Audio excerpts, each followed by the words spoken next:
Olá, Indomáveis! Hoje estamos aqui com um convidado muito especial. Tem um carinho imenso, tem uma história de 27 anos já de trabalhos juntos, de parcerias, que é o Rogério Quilucci, que ele é palestrante, professor, mas sabe o que é interessante? Porque ele coloca como especialista em gente.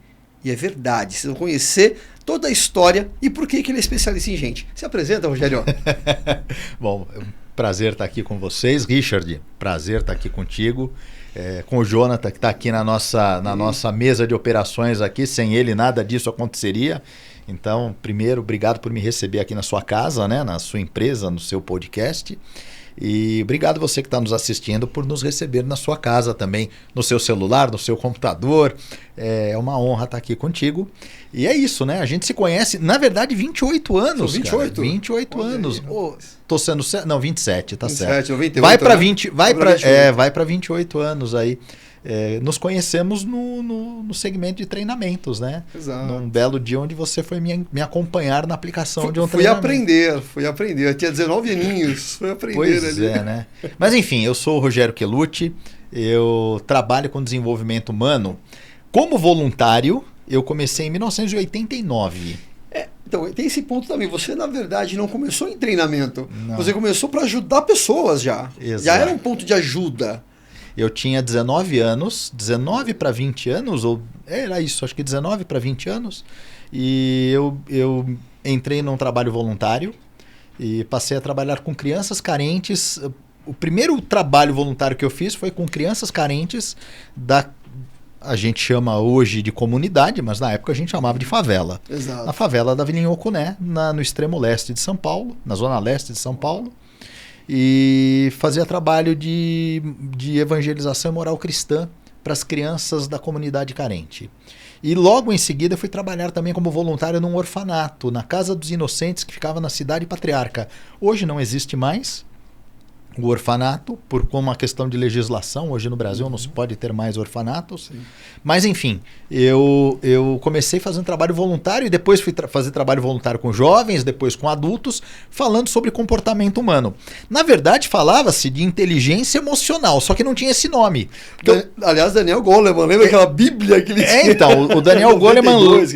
93, 94, né? Quer dizer, eu falava antes dele lançar o livro...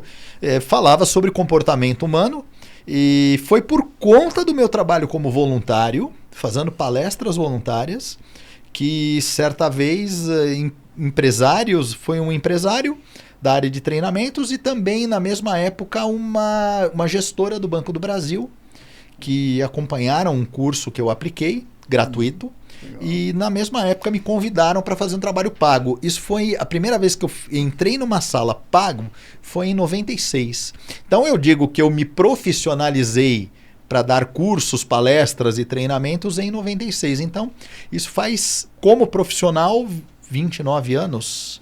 29 anos. Como voluntário, 35 anos. E olha que legal que você está dizendo, porque assim... Quando você falou que a sua especialidade hoje é lidar com gente, ou se apresenta dessa forma, a sua história corrobora, confirma isso. E muitas pessoas hoje, Rogério, depois eu ia falar mais de família, de outras coisas, mas muitas pessoas hoje eu vejo que é uma onda de treinamento, uma onda de mentores, porque é financeiramente interessante, é muito escalável. Mas... muitas pessoas não entenderam, e isso é fato para a nossa convivência também com parte delas, não entenderam que a essência, na verdade, é a ajuda. Porque quando fala em ajudar, você tem que se comprometer com o outro, com não só o resultado financeiro, se comprometer com as carências, com as dores, com aquilo que traz, que carrega. E esse comprometimento, ele vai muito além do que uma sala de treinamento. Aliás, não sei se você concorda com isso, o que acontece nos bastidores pós-treinamento, às vezes é mais importante do que o treinamento em si, que era só para dar uma claridade para as pessoas, só para trazer uma consciência, para despertar. Mas o depois vem muito forte. Mas quero voltar um pouco antes. Como que era o Rogério criança? Como era o Rogério... Ele nasceu assim, porque tem os dons, claro, que a gente carrega e a gente traz, mas tem aquilo que a gente percebe que eu gosto de ajudar, eu gosto de conversar com pessoas, eu gosto em casa, eu tenho estímulo, ou as pessoas, meu caso, desde criança me procuravam para bater papo, para poder contar a vida, eu nem queria ouvir, mas eles queriam falar. Como foi para você? Então, eu tive uma infância um pouco difícil, porque meus pais fizeram o melhor que eles podiam fazer. Mas meus pais tinham dificuldades de lidar com as emoções deles. Então a minha casa era uma casa muito, muito atribulada na questão de dificuldade de diálogo e uma comunicação muito agressiva. Então era uma casa, eu falo que eram relações descompensadas. E aquilo sempre me incomodou, porque eu sempre fui uma pessoa pacata, eu sempre fui muito tranquilo. E aquele ambiente de grito, de ofensa, de agressão, era um ambiente que para mim incomodava bastante. Isso entre eles ou também com vocês? Também. Com vocês também. Era o jeito de lidar. Era a dinâmica da família. E eu sempre buscava ser o apaziguador da história. Né? Você é mais velho? Não, eu sou do meio. Do meio. Eu sempre buscava ser o apaziguador da história e acabava me dando mal com essa de tentar apaziguar. E acredito que isso ajudou a moldar um pouco uma visão de me incomodar com o sofrimento do outro. Talvez por uma questão de transferência, né? E uma questão da psicologia, né? Transferência e contra-transferência. Eu acredito que isso acabou ajudando a moldar a minha personalidade, o meu caráter também, de me incomodar com pessoas que eram maltratadas ou pessoas que sofriam. Então, desde cedo, eu me mostrei uma pessoa... Tanto que, quando adolescente, meus amigos, às vezes, me chamavam de padre. Porque falava que eu queria ficar conversando com as pessoas. Enquanto o adolescente está ali naquela fase de querer... E eu tive minha fase de bagunça, sem sombra de dúvidas, tá? Mas eu era mais de ouvir, de querer conversar, de querer acolher. Eu era o bom amigo, o bom ombro a oferecer para os amigos. Eu era classificado assim por aqueles que eu tinha amizade. Então, assim, acredito que a minha infância acabou moldando isso. E desde criança, eu sempre disse que eu queria ajudar pessoas. Eu sempre foi tanto que, num determinado momento da minha infância, eu dizia que eu queria ser padre. Depois, em dado momento, eu não senti conexão com a religião. Você tinha conexão com mulheres? Não sou. E nada contra, nada contra. Mas assim... Não, assim, conecta com mulheres. Você é casado com uma mulher hoje. Sou a minha esposa, Lívia. Sim, eu brinquei que eu conheço. Então, você conectava também com mulheres. Sem dúvida. Tive minhas namoradas, sem sombra de dúvidas. Mas... Pode contar, te dita depois. Não, sem problema. Mas é lógico que eu tive minhas namoradas quando adolescente, mas depois vocês vão cortar isso daqui que eu vou falar, mas eu vou te contar, tá? Eu tinha uns amigos que tiravam sarro, viu? Que eles falavam, porra, bicho, a gente sai na noite, é pra você comer a mulherada, você fica batendo papo. Porra, mas a menina tá depressiva, a menina não tá bem, apanhou, foi botada... Foda-se, come ela, depois pergunta. Falei, não. Então não rolava, cara. Perfeito, não rolava. Você batia papo. Eu batia papo, consolava, acolhia. O Xavier, no início o pai levou ele no prostíbulo, ele foi lá, fez oração. Né? Exato. Mais ou menos isso. Mais ou menos isso. Puta, aconteceu muitas vezes isso. Né? E aí, comeu? Não, mas, puxa, a menina saiu bem. Depois ela... Saiu feliz. Casou depois. Não namorei, mas casou. Mas casou, se reencontrou com o pai, com o ex-namorado, né? E tá tudo bem, né? Que legal, cara. E assim, cara, rolou muito disso, né? Enfim, agora pode voltar a parte... Assim, eu não vou editar, tá? Você acha que eu vou perder essa... Tudo bem. Mas é gozado, porque assim, eu sempre tive uma preocupação muito grande com o outro.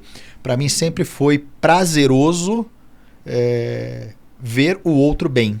E eu até brinco, só para completar, até hoje, né? Eu falo que eu vibro com o sucesso dos meus amigos e inclusive de quem eu não conheço.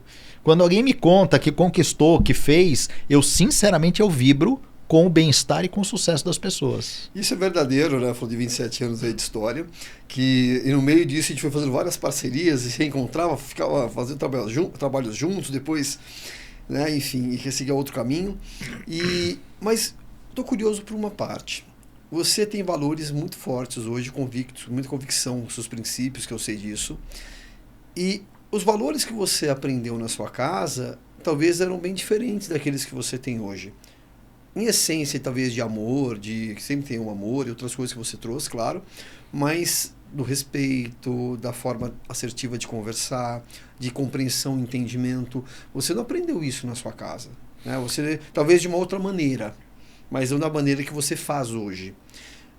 Onde foi, eu falo sempre que na sua casa, na sua família, você pode olhar uma situação de agressividade como você fica recluso, fica ali, não quer mais falar a respeito, não coloca para fora, né, introduz isso, como tem outras situações onde você pode ficar agressivo também, ou você entender e falar assim, peraí, mas esse ambiente aqui que eu tô, talvez como criança, não é tão legal. Eu não sei o que é legal, mas isso aqui não me faz bem. E aí você vai na casa de um tio, de um amigo e vê outro tipo de relação. E fala, opa, isso aqui eu gosto. Aqui eu me sinto bem, aqui me dá um sentimento bom, até enquanto criança. E nem sabe o que é valores direito. Como que foi para você essa questão de olhar essa situação, algumas situações da sua casa e falar, eu tinha essa compreensão desde criança ou não? Não. Na verdade, isso vem com a maturidade, com o tempo, né? A gente vai elaborando, você né? Lá quando era criança e via isso, quando você começou a despertar, você falava, isso não é legal. Olha, eu falo que eu tive um marco na minha vida, porque foi uma relação complexa e volto a dizer, meus pais fizeram o melhor que eles podiam fazer. Aliás, fazem, né? eu tenho amigos que têm meus pais que já faleceram, meu pai e minha mãe já faleceram. Tem meu pai e minha mãe como referências de vida, porque eles realmente eram grandes amigos dos amigos. Eles foram pessoas muito boas, que fizeram muita coisa boa. Só que a gente costuma dizer que dentro de casa, às vezes, depois que a porta fecha e que as pessoas não olham lá de fora aqui para dentro, os comportamentos às vezes mudam. E então eu digo hoje que meus pais eram instáveis e eram crianças emocionais, porque faltava maturidade para lidar com algumas situações. E quando você não tem uma caixa de ferramentas para lidar com seus problemas e a única ferramenta que você tem é um martelo, tudo vai parecer um prego. Exato. Você vai querer dar martelada em tudo. Então eu digo que assim, eles fizeram o melhor que podiam fazer. Agora, é claro que eu não tinha essa maturidade nem essa capacidade de enxergar tudo isso quando criança, mas eu tive um momento na minha vida que eu falo que ele foi um momento marcante, porque e aí acho que até é importante as pessoas pensarem nisso, né? Por ver aquela situação e por amar muito os meus pais, eu queria sempre tentar remediar aquele momento de conflito. Só que o conflito acabava escalando mais ainda. Porque hoje eu tenho ciência, se eu viro para alguém que está nervoso e eu falo para ele ficar calmo, essa pessoa vai se irritar mais ainda. Se eu digo que alguém que está gritando está errado por gritar, essa pessoa vai se irritar mais ainda. Hoje eu tenho maturidade para isso. Mas na época eu não tinha essa maturidade, então eu tentava torear aquela situação. Muitas vezes de conflito, de cobrança, às vezes de ofensa, às vezes de agressão física, não com frequência, mas às vezes chegava a esse ponto, e eu tentava mediar as coisas e acabava, os holofotes se voltavam para mim. E para mim foi um momento marcante. Eu tinha cerca de 14 para 15 anos de idade, já trabalhava, já ajudava a minha casa financeiramente, quando num domingo, numa briga terrível que acontecia lá no domingo, uma esposa de um primo bem mais velho que eu, passou lá para fazer uma visita e chegou no momento dessa confusão.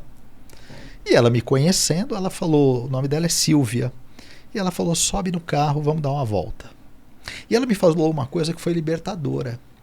Ela falou assim, você percebe daquilo que... Ela já conhecia a minha família, tinha muito carinho pelos meus pais, pela minha família toda, mas ela falou, você reparou, e ela me fala isso, que para as questões de relacionamento seus pais são imaturos, mais imaturos do que você? E você com 14 anos, você está querendo comprar a responsabilidade da maturidade que eles não têm? Então você, com 14 anos, você não vai conseguir educá-los para fazer com que eles enxerguem o mundo da sua forma. Então respeita eles, deixa eles serem quem eles são. Ela falou, dá um passo para trás, não se envolve na briga. Não significa que você vai abandonar a sua família. Significa que tem coisas que você não tem como fazer gestão. Que você não tem como controlar. Porque você não tem como entrar na mente deles e no coração deles para fazer a gestão emocional deles. Então dá um passo para trás. Continua presente. Continua ali apoiando, mas sem querer dizer o que eles devem fazer, porque eles não estão abertos para ouvir isso nesse momento. Isso para mim foi libertador nesse dia. Aliás, curiosamente, nesse dia, ela me levou, inclusive, pela primeira vez na minha vida, para tomar um passe num centro espírita. Isso que eu ia te perguntar. Boa, então já abriu a porta também desse ponto, porque a espiritualidade, que eu sei que para você hoje é algo faz parte da tua vida, todos os dias, ela nos dá muita compreensão. Tem uma oração que fala sobre isso que você estava dizendo, aceitar aquilo que a gente não pode mudar. Então, nos dá muita compreensão. E principalmente aceitação, a bondade de eu não consigo mudar, mas eu estou aqui se precisar. E você é um cara muito caridoso, muito bondoso. E eu admiro muito isso em você. Bondade sua, né? Falar isso. E então, foi aí que começou essa compreensão, que provavelmente você já trazia uma espiritualidade até por isso, que você tinha este olhar diferente. Uns chamam de maturidade, mas eu chamo de espiritualidade também. Então você já trazia isso com você, com seus mentores espirituais, ou enfim, a gente pode falar disso se você se sentir confortável. Mas ali foi o instrumento usado, a Sílvia, para levar você para o caminho esse aqui, para você ter um pouco mais de compreensão. Foi aí que tudo começou, essa questão de... Eu não sei se foi exatamente aí, uma porta que abriu. Porque eu acho que tudo é uma construção, né? Uhum. E dizer o ponto de partida... eu me lembro, por exemplo, quando eu tinha 11 anos de idade, que eu fazia... Minha família pediu para eu fazer o catecismo, né? E eu já tinha questões muito fortes, porque eu adorava o ambiente da igreja, aquele ambiente de meditação, de oração. Mas eu lembro que eu questionava a catequista, melhor dizendo, que os pobres estavam na porta da igreja e que o padre havia mandado expulsá-los da porta da igreja. E eu lembro de eu questionar, falei, o cara bebe num castiçal de ouro e tem um pessoal ali passando fome na porta pedindo comida, e por que não pode dar comida, ou por que estão sendo expulsos? Então, veja, eu tinha 11 anos de idade. Você tinha a compreensão e os conflitos daquilo que não casava entre a fala e a ação. Exato. Então, assim, não está coerente isso, né? Tanto que depois eu acabei não querendo fazer a primeira comunhão, né? Eu falei, olha, não é para mim. Com todo respeito à Igreja Católica, aos valores da Igreja Católica, e até vou falar... eu lembro de outras vidas minhas. Eu fui padre mais de uma vez. Perfeito. Eu fui franciscano. Eu me lembro como franciscano. E o que é mais curioso, eu lembrando, sem falar para ninguém, eu já fui em grupos espíritas. Já jovem ou depois? Você se lembrava jovem sempre. Ou depois? Sempre. Sempre. Por isso a identificação. Sempre. E olha que curioso, certa vez num grupo espírita, junto a um grupo mediúnico, e eu me lembrando como frei franciscano, vivendo na Itália há pelo menos aí 200 anos, essa recordação, e quando um grupo de médiuns vira e fala, nossa, nós estamos vendo você como padre na Itália, num mosteiro, um padre franciscano. Eu falei, bom, tudo que eu lembro, vocês estão só confirmando, né? Sem a gente sequer ter tocado no assunto. E na época que isso foi revelado a você, que você já sabia, já sentia isso, você já tinha um certo desenvolvimento espírita? Não. Ou não? Então foi... Que eu me lembro? Não. Então as revelações foram só se confirmando nesses ambientes que você... Desde criança eu me lembro nesta situação de viver no mosteiro. E assim, hoje eu lembro de várias outras vidas. É meio maluco isso. Não, assim, quem está assistindo vai falar, pô, o que ele está bebendo, né? O que tem nesse copo que ele está bebendo? Na verdade, assim, o meu livro, inclusive todos os livros que eu tenho escrito, eu falo sobre isso. E eu sei pelo menos 8 vidas que eu já tive. Já me foi revelado. E vidas bem interessantes, mas que eu não posso falar a respeito ainda, pelo menos. E o mais importante, eu falo que quando eu falo em outras vidas, falo um pouco de espiritualidade, o que eu entendo e tenho compreensão hoje, o mais importante não é para o ego daquilo que você foi, mas sim para o entendimento e compreensão das suas ações, compreensão daquilo que você tem como sabedoria, e quando você vai entendendo isso, vai te resgatando isso. E como fosse uma multiplicidade de vidas, porque você é espírito, na verdade as carnes são muitas, mas o espírito é único, de aprendizado e evolução, e dentro desse espírito único, você, conforme você vai acessando cada vez mais, você vai trazendo esses conhecimentos, essa sabedoria, para aquilo que isso só acontece quando você está preparado para agir a respeito e tem a humildade e merecimento para realizar aquilo que você precisa. Faz sentido?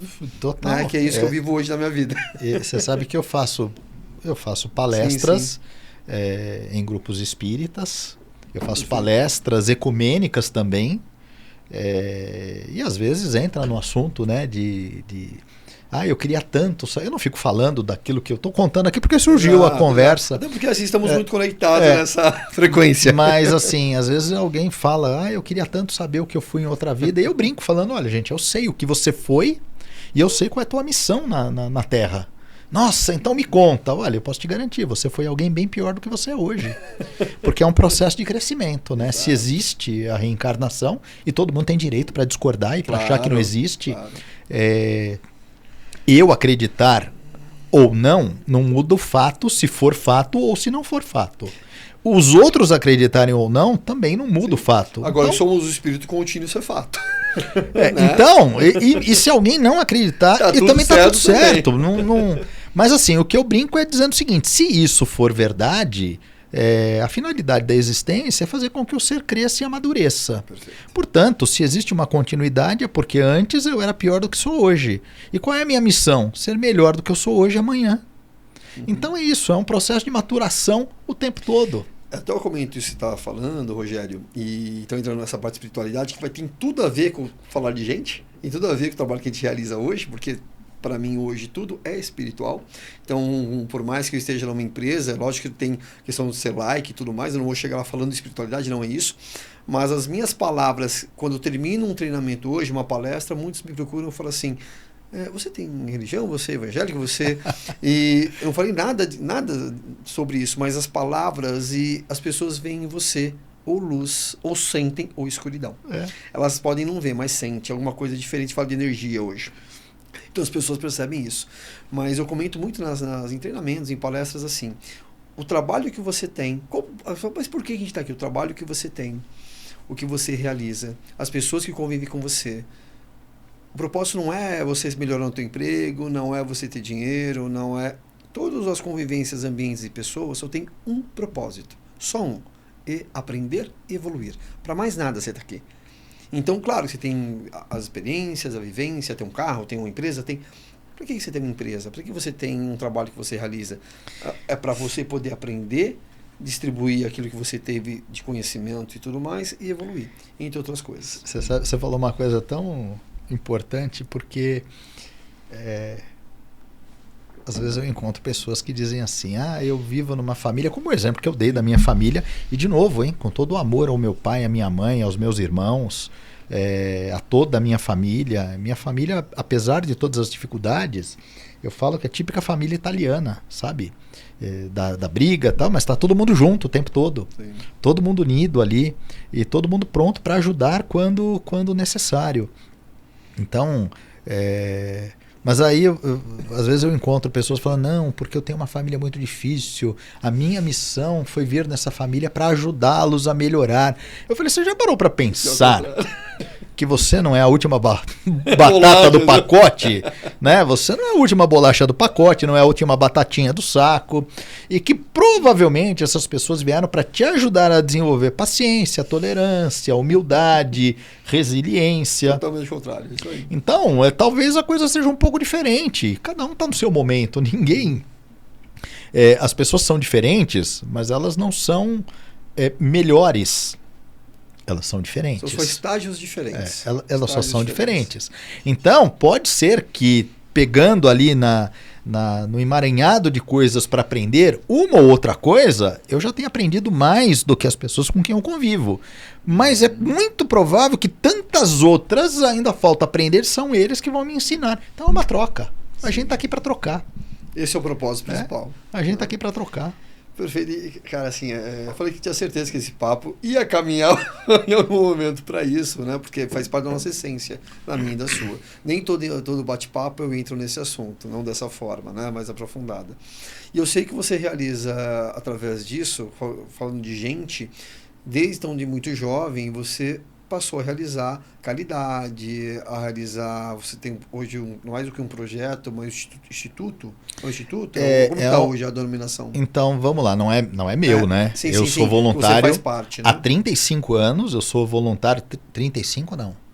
Há 36, vai fazer 37 anos que eu sou voluntário Eu entrei primeiro num grupo espírita chamado Centro Espírita Aprendizes do Evangelho, que fica na Zona Leste, na Vila Manchester, na Rua Baquiá. E essa instituição tem um braço filantrópico que é o NAF, Núcleo Assistencial Fraterno. Hoje eu fui por muito tempo diretor da instituição religiosa, hoje eu sou diretor da instituição filantrópica, um dos diretores, eu ajudo. Mas a instituição, ela é uma instituição, então, de tudo. É uma instituição filantrópica. Tá. Hoje, isso é mais recente, né? Mas leva o nome de ONG, Organização Não Governamental. Sim. Mas são semanas. Assim, ONG. Pois ela existe muito antes do termo ONG existir, né? Ainda que hoje se classifique assim. Foi em 80 a fundação ou 70? Foi em 1978 que ela foi fundada. Quer dizer, 1978 a gente vai completar em breve aí 78. Desculpa, foi fundado em 78. Foi fundado em 78.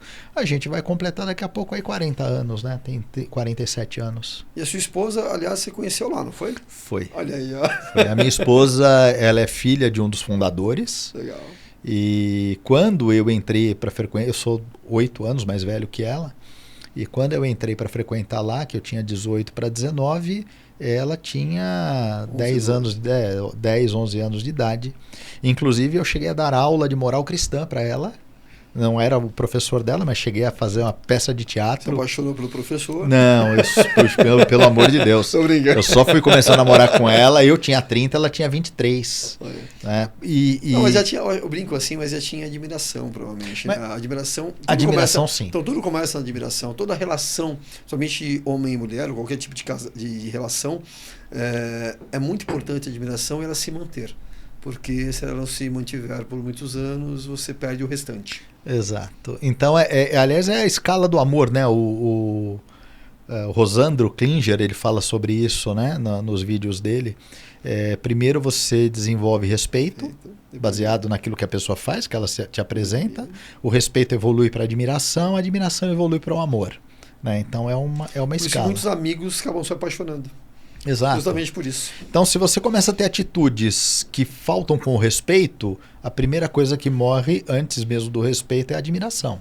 Morreu a admiração. O nosso grande produtor aqui, ó, pega esse ponto, tá vendo? Hoje a relação que você hoje desenvolve, provavelmente passou por isso. Então, e aí quando falta o respeito, o resto rui. Né? O resto desfaz. E é por isso que, assim, para você manter a admiração, é preciso que as partes, falando de um relacionamento, elas tenham uma vida própria ativa. É uma coisa que eu aprendi na vida, é o seguinte... É um crescimento independente e vai se entrelaçando ao longo da vida. O maior erro, ou talvez um dos maiores, não posso ser determinista dizendo que é o maior, é quando você cria expectativa de que o outro tem que te fazer feliz. Não, o outro tem que seguir o caminho dele. Ser feliz e felicidade tem que ser compartilhada. Ela é potencializada. Eu vibro pela sua felicidade e você vibra para a minha. E quando eu vibro pela sua felicidade, isso desenvolve admiração. E se eu estou feliz com a tua felicidade, eu estou feliz com os teus feitos. Isso também gera admiração. E até olhando... É simples assim. E até olhando para isso, né, por isso que hoje tem muitas relações destruídas, ou que vem se destruindo, justamente porque um tem uma vida que tem muita clareza do que quer e o outro vive a vida dela. Uhum. E isso vai destruindo os próprios sonhos, a própria vida, a própria essência. E a gente vê muitos relacionamentos assim. Perdão, até assim, tem um ponto, se você avançando que você vai comentar, até nas empresas. Já olhando para a empresa, tem pessoa, todo mundo tem um sonho. Não tem problema nenhum em sonhar o sonho desse empresário que foi criado, dessa empresa. Mas desde que você mantenha, através desse sonho que está sendo realizado, também os seus. Então é uma ferramenta que você está ali junto e ampliando aquilo que você quer. Então, só para ampliar as duas coisas, não só pessoas, mas empresas também, que a gente vai falar daqui a pouco. E você tem que estar junto de gente que vibra pelo seu sucesso. A gente fala de vibração, frequência, vibração, ambiente. Você sabe que eu dou aula em universidades também. Eu dou aula em cursos de pós-graduação. Aliás, vou dar aula amanhã o dia inteiro sobre soft skills, mentoria e coaching. que é o nome, os homens bonitos, soft skills. Você viu? Hard skills. Né? Hoje em dia, porque a gente adora um nome inglês. A gente adora isso. Eu acho né? isso... Coaching, olha isso. Eu acho isso meio incômodo, né? mas... Comportamento, que vai falar de comportamento, de autoconhecimento, vai falar de competência. Habilidades comportamentais. É isso que ele vai falar. Né? Mas, enfim, uma vez dando aula para uma turma dessas, teve um aluno que ele me disse um negócio que para mim foi impactante. Ele falou, eu descobri com essas aulas que eu casei com a pessoa errada. Porque minha esposa desdenha de tudo o que é meu sonho. Minha esposa desdenha e trabalha contra tudo aquilo que eu proponho. E aí ele começou a se abrir, eu acolhi. Não estava durante a aula, não foi exposto para todo mundo, foi numa conversa, como você falou, nos bastidores, né? É o que acontece depois. Nesse caso foi uma aula presencial. E o aluno começou a desabafar. Ele falou, olha, eu tenho uma empresa de sucesso, minha empresa vai muito bem, mas ela só vai bem porque eu escondo tudo da minha esposa. Porque se eu conto para ela, ela começa a desdenhar, debochar, falar mal. E falou, isso tira minha energia, tira minha paz. Então, para eu ter sucesso, eu preciso esconder as coisas dela. Eu não conto nada do que está acontecendo. E aí eu pensei, né? Que vida triste, né? Que vida triste. E não é porque um casamento tem que ser uma sociedade, né? Cada um tem que dar uma parte para poder receber uma parte. E se as partes são descompensadas, essa sociedade não vai dar certo. Tanto olha que legal o que você está dizendo, Rogério, se me permite. Muitas pessoas me perguntam assim, porque eu faço um trabalho também com famílias, enfim. E muitos casais conversam comigo e tem uma velha discussão que diz... em casa é a mulher que manda. O homem manda nisso aqui. O homem é o provedor X. E aí me perguntam sobre isso. E eu dou uma resposta da seguinte maneira. Não tem quem manda ou não manda. Tem quem está mais preparado para tomar a decisão. Então, se na sua casa, para fazer, às vezes não é tudo, mas um certo ponto... muitas vezes o homem cozinha melhor. Ele está mais preparado? Por que não? Vai lá e toma a decisão. Se a mulher está mais preparada para mexer com o dinheiro, ela tome a decisão e ela vai ser a decisora disso. Porque ela é mais competente, vai ser melhor para ambos nessa sociedade. Mas é fundamental que ambos aprendam com isso. Então, se eu sei mais disso, nessa relação eu vou desenvolvendo você. E o outro vai ser humilde e aberto a aprender. Richard, mas se de repente estiverem longe um do outro e o outro não está tão preparado assim, não tem como, decida. Porque é assim que se aprende também. Porque nem tudo vai ter tempo de falar comigo, ou vice-versa. Então decida. E se tomar uma decisão errada, depois a gente vê como faz. Então esse processo de evolução, de relação, a maioria hoje das pessoas que eu vejo não entenderam ainda. E se entendessem, viveria muito mais em harmonia, aprenderia muito mais um com o outro, e realmente as relações cresceriam.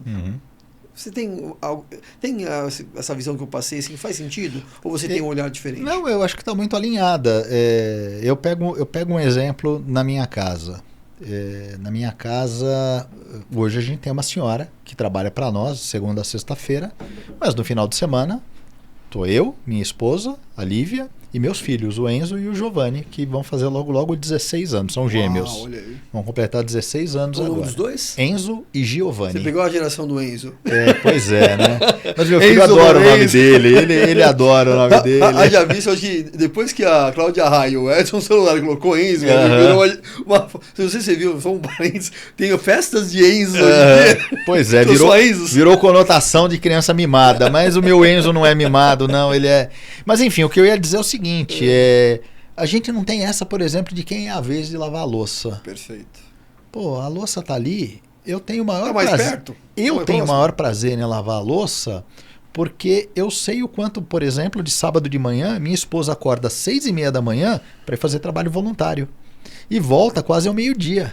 E olha, das pessoas fazem trabalho, você falou da sua casa, assim, da sua casa, que quando a porta de casa fecha, eu vi muitas famílias, acontece hoje ainda, com os amigos é um doce. Se fala, vamos agora lá, não eu vou, pega o carro, tira, vai, ajuda. Quando fecha a porta de casa, se pedir qualquer coisa, não vou. Então, o quanto isso, eu falo, tudo começa na sua casa, dentro do seu templo, que é o seu lar. Então, se você faz para fora, legal, mas você faz dentro de casa. Então, eu sou voluntário lá fora. Em casa você é voluntário também? Ou você não é acessível na sua casa? Perfeito, estamos extremamente alinhados quanto a isso.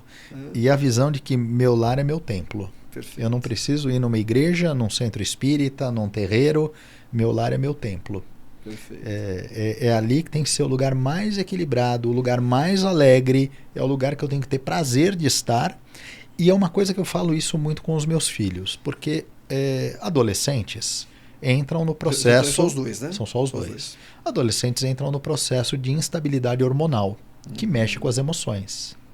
E eu costumo dizer isso para eles, eu falo, olha, a gente precisa cuidar das emoções e a gente precisa lidar com aquilo que a gente fala e o que a gente faz. Porque depois de dito uma ofensa ou algo que machuca, a gente não consegue engolir as palavras.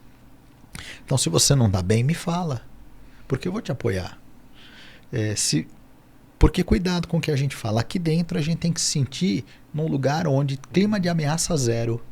Eu posso ter liberdade para falar, é lógico que eu não tenho liberdade para ofender, mas eu tenho que ter liberdade para falar, para não sentir que, puxa, se eu falar ele vai ficar machucado. Se você não gostar, me fala. Eu vou te falar uma coisa e você está livre para me dizer, e nós não vamos discutir sobre pontos de vista, porque o meu ponto de vista pode ser diferente do seu. Isso não significa que a gente não se ame, ao contrário, a gente se ama muito, a gente só enxerga o mundo de forma diferente. Então isso eu trabalho bastante dentro da minha casa, e eu vou dizer um negócio, talvez por ter vivido uma infância que não tinha isso, na minha casa não tem grito. Na minha casa não tem aumentar o tom de voz. Não significa que eu não tenha meus momentos de ficar nervoso. Claro. Ou de que alguém ali não tenha o seu momento de ficar instável. Mas eu falo que a instabilidade que às vezes acontece é uma coisa assim, é um pico desse tamanho. Em vez de chegar aqui, ele chega aqui. Exatamente por fazer esse preparo, né? E é uma coisa que eu aprendi também, inclusive meus filhos me educaram muito quanto a isso. Se eu estou errado, eu tenho que aprender a pedir desculpas. Perfeito, perdão é fundamental. Tem uma coisa que, né, eu sou ensinado, a primeira coisa que me ensinaram espiritualmente, quando eu falo ensinaram, não foi num centro espírita, um local, é outro tipo de acesso, né, que aí o outro papo, a gente vai falar só disso. E nunca durma sem pedir perdão, né? E isso já tem na Bíblia, tem tudo lá, mas assim, isso quando eu entendi de fato, seja para o seu filho, seja com a tua esposa, porque quando você vai, e você sabe bem o que eu vou dizer agora, talvez muitos não entendam, mas você sabe muito bem disso, na sua cama, que é um ambiente também muito importante do casal, e você vai dormir com alguma celeuma, com algum conflito, e tem uma separação nesse local tão sagrado que é a cama de duas pessoas ali, um casal, você abre uma vala enorme ali entre ambos, e essa vala, essa separação, você dá abertura para muitas coisas acontecerem, poder para muitas coisas acontecerem. Então o perdão ele é fundamental todos os dias. Mas você sabe que eu aprendi isso com a minha esposa. A minha esposa, eu falo que ela é o melhor ser humano que eu conheço na Terra. E eu a conheço, falo que assim, a minha esposa e a sua está muito próxima, são pessoas muito boas. Porque assim... Nós somos muito difíceis. Exato, e assim, eu aprendi isso com a minha esposa. A minha esposa todo dia à noite, desde que a gente casou, todo dia à noite ela faz preces. Nossa, e meus filhos, à noite, eles vão para o nosso quarto. Antes ela ia no quarto dos meninos. Eles vão para o nosso quarto para fazer preces com a gente antes de dormir. E eu vou te dizer, eu tenho dificuldade de tirar eles do quarto para eles irem para o quarto deles para dormir. Olha qual que é a frequência e energia. Todos os dias, antes de dormir, nós nos damos as mãos no meu quarto e fazemos as orações. Todos os dias. E depois eu faço as minhas, cada um faz as suas também individualmente. Nós fazemos isso. Porque hoje nós vivemos num conflito espiritual muito grande. Muito grande. Se a gente olhar para o mundo, e a gente vai começar a entrar numa parte mais de treinamento, que é a nossa contribuição, que é a contribuição, mas um conflito espiritual muito grande, uma guerra espiritual muito grande, porque o mundo ele perdeu muitos valores. Eu sei que muitas pessoas já falam disso, mas falam pela observação. Nem todas falam pelo entendimento e compreensão real entre planos diferentes. E muita gente tem falado muita coisa só para poder ter likes ou para poder gerar alguma coisa para ela. Eu tenho assistido muitas coisas que não são inverdades ali. Mas enfim, então olha a importância da contribuição correta, do entendimento correto, para que a gente consiga começar a não eliminar, mas pelo menos proteger um pouco mais, principalmente as famílias, o lar, os casais, porque tem muita coisa acontecendo que as pessoas não estão entendendo. Faz sentido? Assim, você tem percebido uma frequência, uma densidade em alguns locais, e isso, uma mudança, uma transformação? Não, o que eu percebo hoje é que primeiro, né, por uma questão de característica do ser humano, né, o mal chama mais atenção do que o bem. O mal da visualização no Instagram, coisas que caminham para o ilícito, para o negativo, ou para o pessimismo, ou para a maldade, para a malandragem. Você pode ver, você vai encontrar gente que tem, talvez que fale sobre coisas nesse sentido, que vão ter milhões de seguidores. E alguém que fala talvez de coisas boas, do bem, essa pessoa vai ter infinitamente menos gente e ainda vai ter detratores ali para criticar, porque não é o mesmo ponto de vista, ou porque não é a mesma convicção religiosa. Você vê, eu tenho alguns amigos que são pastores, eu tenho amigos que são pais de santo, que são religiões diferentes da minha, só que a diferença não separa. Né? O que pode unir são os pontos de convergência, valores morais, amor, compaixão, alegria, positividade. Prefiro me apegar nisso, nessas pessoas, independente se ela acredita de coisas diferentes de mim ou não. Mas o que acontece, que eu vejo hoje em dia, é que essas coisas chamam muito atenção e elas têm uma penetração muito grande, porque todo mundo hoje tem um aparelhinho chamado smartphone, em que você abre qualquer rede social e o que está nos trends ali, o que está ali no hype da onda, invariavelmente são coisas nesse campo, porque chamam mais atenção, dão mais like e curtida. Então hoje as pessoas têm mais acesso a isso. E isso entra mais dentro de casa. E se você não se policia para filtrar a qualidade disso, eu vou pegar um exemplo antigo, antes das redes sociais. Eu me lembro que o meu avô, que já faleceu há muitos e muitos anos, ele foi um senhor que no final da vida ele acabou ficando uma pessoa um pouco mais dura, um pouco mais amarga depois de tudo que sofreu durante a vida dele. E eu me lembro que um dia ele morava na casa dos meus pais, eu cheguei na casa dos meus pais e ele tinha, da época que ele morou na fazenda, quando o moleque ele tinha uma espingarda velha, enferrujada, que não tinha munição. Mas meus pais tinham ido viajar, eu cheguei na casa à noite e tô vendo meu avô com a espingarda na mão. Né? E eu falei, não tinha munição, né? Aquele senhor de 80 e tantos anos de idade andando com uma espingarda dentro da casa. Eu falei, o que o senhor está fazendo, vô? Não, tem muito assalto, assim eu afasto os bandidos, né? Para ele ver que eu tô com a espingarda na mão, para ele não entrar aqui. E ele passando na frente da janela para mostrar que tava com a... Eu falei, vô, pra que isso? Ele, não, você vive em outro mundo, tem muito assalto. E eu lembro que eu conversei com ele, eu falei, vô, se o senhor ligar a televisão todo dia e colocar nesses programas sanguinários que passam, o senhor vai achar que o mundo só tem isso. Não, tira na televisão. Eu não estou diminuindo que isso existe. Claro. Mas assim, no mundo que eu vivo, eu falei, eu acabei de vir num trabalho voluntário. Eu tinha acabado de vir num trabalho de distribuição de comida para moradores de rua à noite. Eu falei, no mundo que eu vivo, tem gente boa fazendo bem. Isso não muda, eu não estou tampando o sol com a peneira que existe o mal. Né? Eu só estou dizendo para onde eu quero olhar. Então eu quero olhar para as pessoas que estão fazendo o bem. Porque aí a minha vida fica mais leve. Eu não preciso passar uma noite inteira de pé, né, na janela de casa, mostrando que eu estou com uma espingarda, porque me bateu uma paranoia em que alguém pode entrar aqui hoje à noite e eu estou sozinho, que era o medo dele. Então ele acendeu todas as luzes e ficou na janela, né, como um vigia segurando uma espingarda que não tinha munição. Né? Então assim, para viver nessa paranoia, né, que vida. Né? Que vida difícil. E olha, você falou dos seus filhos. E quando você consegue, muitos pais vão assistir esse bate-papo, estão assistindo, a dificuldade maior, o desejo é o que você falou. Esse é o desejo. Meu filho me conta tudo, a gente tem uma relação aberta, ele não vai mentir para mim. Mas tem um passo antes também, que é você tem criado conexão. Você tem deixado essa porta aberta durante anos ali na convivência? Você tem pedido perdão para o teu filho quando você erra e mostra que pedir perdão está tudo bem? Então, o que você vem pavimentando, vem construindo ao longo dos anos? Eu comento muito sobre conexão intelectual e emocional. Eu falo bastante que as pessoas acham que o que mais vai prevalecer é o amor.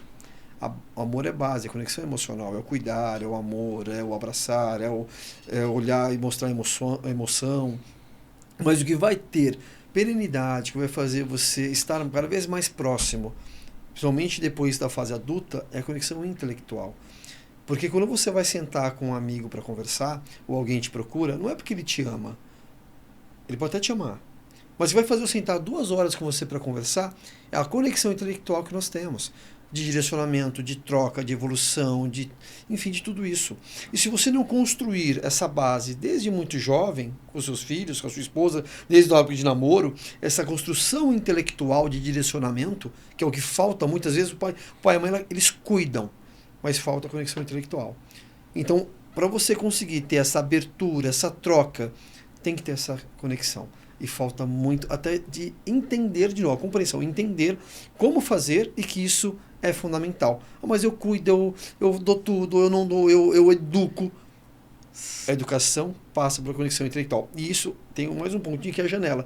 Quais janelas você abre para construir entre vocês? Talvez, pode ser o esporte, pode ser algo em comum, pontos em comum que vocês vão desenvolvendo para ter a troca. Você sabe, você está falando isso, e de novo, tá? Sim. De novo não, eu vou pontuar uma coisa, a minha família não é perfeita. Claro, nenhuma é, né? Ninguém é perfeito. Ninguém é perfeito, só Deus. Aliás, eu faço uma brincadeira com a minha esposa, eu falo, tirando eu, ninguém é perfeito, né? E ela, claro, né? Então ela é muito boazinha, então, mas é claro que é uma brincadeira que eu tô explanando. O defeito é que eu sou perfeito. Eu sou humilde demais. Meu maior defeito é que eu sou humilde demais. Mas enfim, minha família não é perfeita, todos temos defeitos. Mas em cima disso que você falou, né, sobre as janelas que a gente abre, eu acredito demais que o papel dos pais é educar. Só que para eu ter a liberdade para educar com menos restrição, porque eu também tenho que lembrar que o adolescente, no caso do adolescente, ele está construindo a personalidade dele, parte da construção da personalidade passa por um processo psicológico que é a negação do que o pai e a mãe pensa e faz. Porque eu não sei o que fazer, eu tenho que ter uma referência. Meu pai fala que o vermelho é o mais bonito. Ora, se ele acha que é o vermelho, eu tenho que ter uma opinião diferente. Então eu vou preferir o azul. E às vezes os amigos estão mais próximos naquele grau de entendimento. Exato. O Issam Itiba, né, o famoso psicólogo, ele dizia que a criança ela passa por alguns partos. Né? O primeiro parto é da mãe para a vida familiar, o segundo parto é da vida familiar para a vida estudantil, né, quando ele vai a primeira vez para a escolinha, e o terceiro parto é da vida estudantil e da sociedade para a vida social, né, onde ele vai ter os amigos como referência. Mas o que eu quero dizer é o seguinte, para que o meu filho, e eu busquei fazer muito isso, de novo, muito olhando para mim, daquilo que não tinha funcionado na minha adolescência e tentando. E outra, eu passei anos trabalhando com jovens, fazendo trabalho com um grupo de jovens, e para tanto eu fui estudar.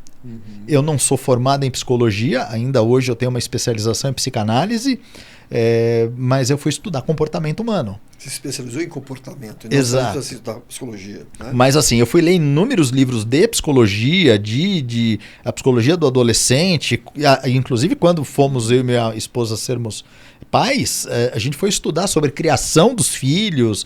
Então isso é um processo constante de estudo meu e da minha esposa. Bom, e o que eu quero dizer é o seguinte, para eu criar conexão com o meu filho, a primeira coisa, eu tenho que me interessar por ele e vibrar pelas coisas que ele gosta. Perfeito. Mas eu não, por exemplo, um dos meus filhos é apaixonado por basquete.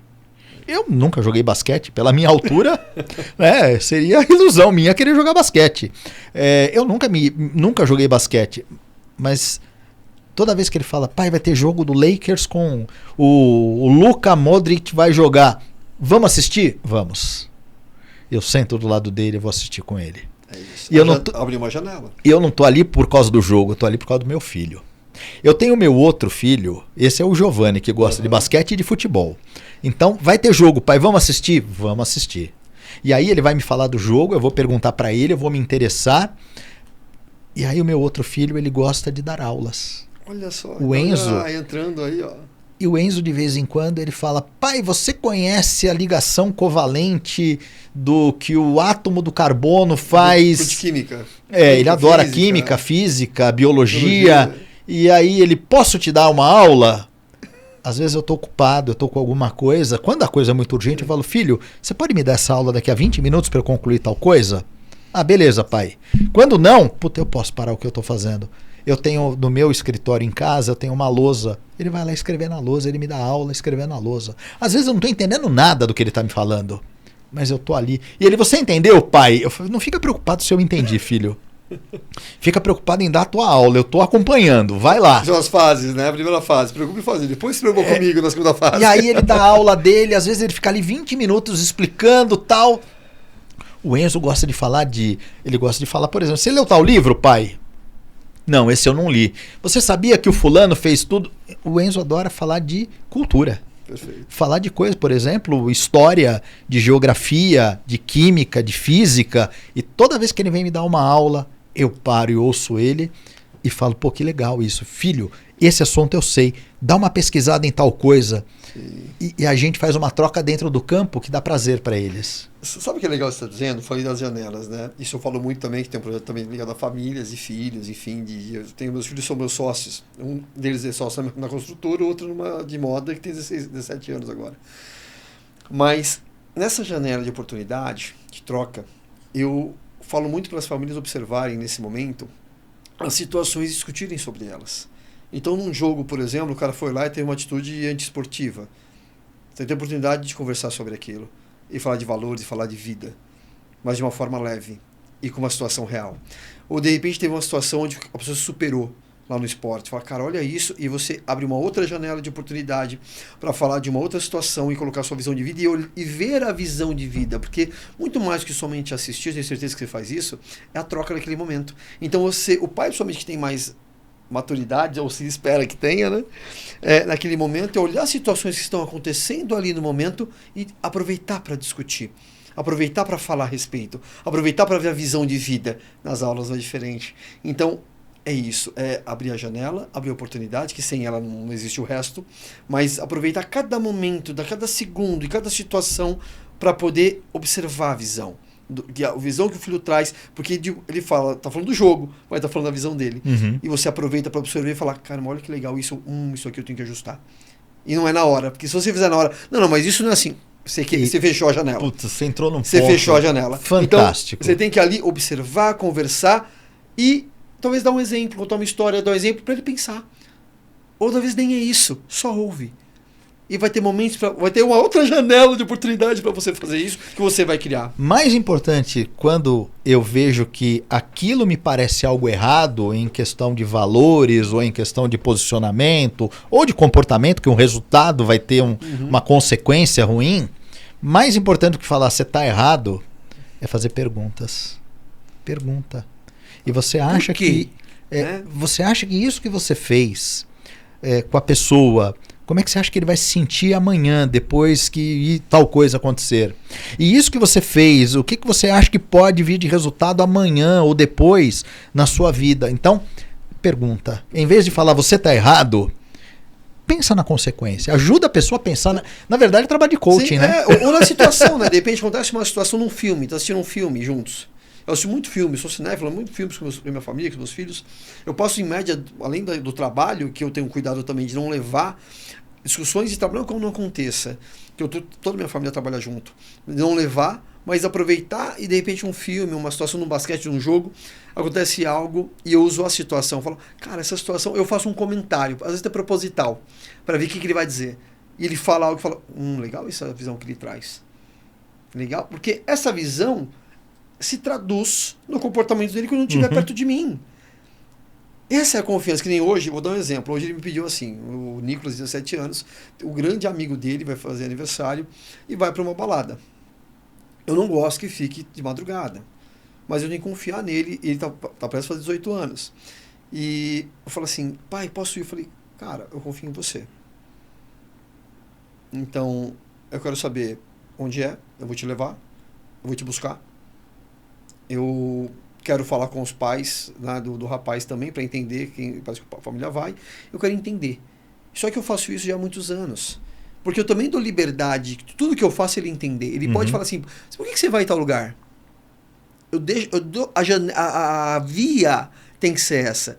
Então, tudo que eu vou fazer, ele tem todos da minha família, tem total liberdade de perguntar por quê. Por que você vai fazer isso? Por que você vai lá? Por que você não vai lá? Então, a relação de construção tem que ser equalizada. Uhum. E muitas vezes o pai e a mãe, não quer dizer que não sou eu que decido muitas vezes, não é isso. Mas a compreensão tem que ser equalizada. E os pais muitas vezes não fazem isso. Eles vão lá e colocam uma imposição, e não, talvez nem ele sabe bem por quê. Ele só está fazendo porque a mãe e o pai ensinou assim, só está repetindo. Né? Esse é o certo da sociedade. O que eu vejo hoje, existe não vou dizer que todo lar tem esse problema, mas eu vejo que existem duas situações que sempre que você está no extremo, você está em desequilíbrio, né? Sim. Eu falo que o ideal é o equilíbrio, né? E para equilíbrio você tem que ter, né, capacidade de fluir um pouco para a direita, um pouco para a esquerda.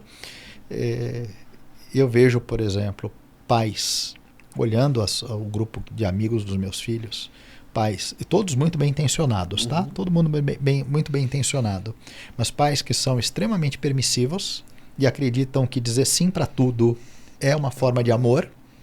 Então, como que eu demonstro para o meu filho que eu amo? Deixando ele fazer tudo o que ele quiser, e não colocando restrições e, pelo contrário, me sacrificando para fazer aquilo que ele me pede.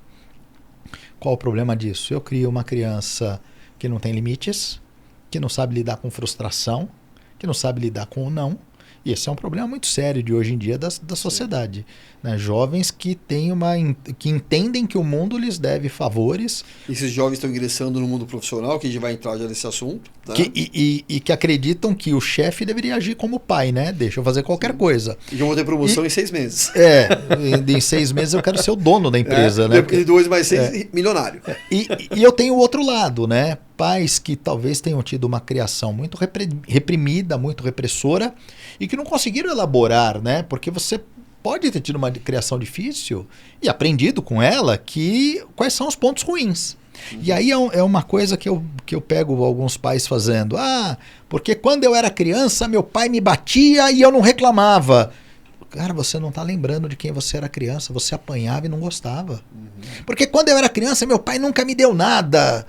Você não está lembrado, mas quando não te dava nada, você ficava frustrado e ficava mal. E tinha que saber lidar com isso, com as emoções. Então, assim, de novo, teus pais fizeram melhor por você. E aquilo que eles te entregaram pode virar uma lição. O que eu tiro de bom disso? Poxa, eu tiro de bom que não ter tudo que eu queria me fez ser mais resiliente. Mas qual é o limite disso? Eu posso dizer um não com muito carinho, com muito cuidado, com muito amor. O grande ponto é a compreensão do porquê daquele não. Eu falo que o aceitar, quando a gente está numa posição de liderança, e pai é um líder e mãe, o meu papel é fazer você entender. Aceitar é com você. É o seu processo de aceitação. Mas o meu processo é fazer você entender. Então, entender é diferente de aceitar. Mas eu preciso fazer com que você entenda, tenha um entendimento. E o entendimento, ele vem de uma parte da compreensão real, só vai ter quando você tiver a experiência real daquilo. Então, por exemplo, você é uma pessoa inteligente, eu vou te explicar algo, você fala, entendi. Você teve um entendimento, mas a compreensão dela é só você viver. Você sabe que eu falo que isso o que você trouxe aqui, eu falo nas minhas palestras, que é a relação entre ser convencido e convertido. Né? As pessoas querem converter. Convencido, eu sei. Convertido, eu sinto. Exato. Tá? Um é o intelectual, o outro é o emocional. Então, tem toda essa diferença. E aí, olhando já para a parte... Olha que legal, porque a gente fez toda essa conversa. Pô, vocês estão falando de empresa. Não, a gente já está falando. Então, eu falo para as pessoas, né? Para você hoje lidar com gente, falar de gente, ajudar gente, e as empresas são feitas de gente, você precisa entender o processo de desenvolvimento. Eu sou formado, uma delas em pedagogia. Por quê? Eu quis entender a formação. Só ali? Não, claro que não. Ali foi um pedaço para entender a parte técnica de algumas coisas. Né? Mas a convivência, o entendimento, o direcionamento, os trabalhos que realiza. Então é fundamental você entender todo o processo de desenvolvimento da criança, do adolescente, porque esse adulto que a gente vai lá falar quando nessa fase, na empresa, ele passou por tudo isso e talvez não compreendeu muita coisa. Porque não teve direção, não teve suporte, não teve uma série de questões que a gente sabe. Então, entrando nisso agora. Então, tudo que a gente falou até agora, que essa base tão importante, tanto de espiritualidade, desenvolver tudo isso, O que você vejo nas empresas, Rogério? Nesse trabalho que você realiza tão bem há tantos anos, ajudando pessoas, ajudando empresas, como é que você tem enxergado o mercado e dentro do trabalho que você realiza e como você entende que as empresas estão hoje? Estão mais preparadas, menos preparadas? Tem um caminho muito grande pela frente ainda? Eu acho que é uma torre de Babel, né? Quando você olha o universo das empresas, porque existem empresas que são mais preparadas e existem empresas que são bem menos preparadas. E o que eu vejo hoje é que a gente tem uma sociedade, aí eu vou falar do elemento que faz a empresa existir, que são as pessoas, como você falou. Uhum. A gente não dá treinamento para a empresa, a gente dá treinamento para pessoas que trabalham numa empresa. Né? E a gente não ajuda, sei lá, a empresa a resolver um problema de relacionamento. A gente ajuda o ser humano que trabalha na empresa a resolver um problema de relacionamento. Uhum.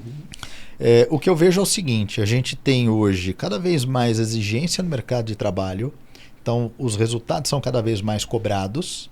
E para você ter resultados e manter uma alta performance por mais tempo, e ninguém consegue manter alta performance o tempo todo, né? Eu preciso ter pessoas que, além do conhecimento técnico daquilo que faz, precisam ter habilidades comportamentais para lidar com a cobrança, com o diferente, com o outro. E por conta do que eu falei anteriormente, né, do que eu vejo aí a criação dos pais, ou pais extremamente permissivos, ou pais extremamente autoritários, mas às vezes você não encontra o equilíbrio disso. Então você tem pessoas que ou foram criadas à base do chicote e do cabresto, então elas replicam aquele comportamento que foi aprendido. Ou se tornaram inseguras por causa disso. Muitas vezes isso, né? Então assim, eu tenho... obedecer, nunca se posicionar. Ou eu tenho alguém que não tem limite. Exato. Que não tem senso de vida social, de trabalho coletivo, de trabalho em equipe. Então, o que eu encontro hoje, o que eu vejo o maior problema dentro das empresas é a parte comportamental. É uma frase famosa, né? Você contrata por competência e você demite por falta de habilidade comportamental. Por comportamento. Normalmente, eu falo que eu aplico treinamentos em alguns pilares, né? O pilar da comunicação, então cursos de oratória, formação de facilitadores de treinamento, palestrantes. Eu dou aulas de liderança, então eu ajudo a capacitar líderes, e aí sabendo que oratória e comunicação é importante para a liderança. O outro pilar que eu trabalho é o da técnica de vendas. Então, assim, por conta da experiência, e você me conheceu muito também, nós trabalhamos muito fazendo trabalho de formação de vendedores. Muito. Shopping, vários shoppings.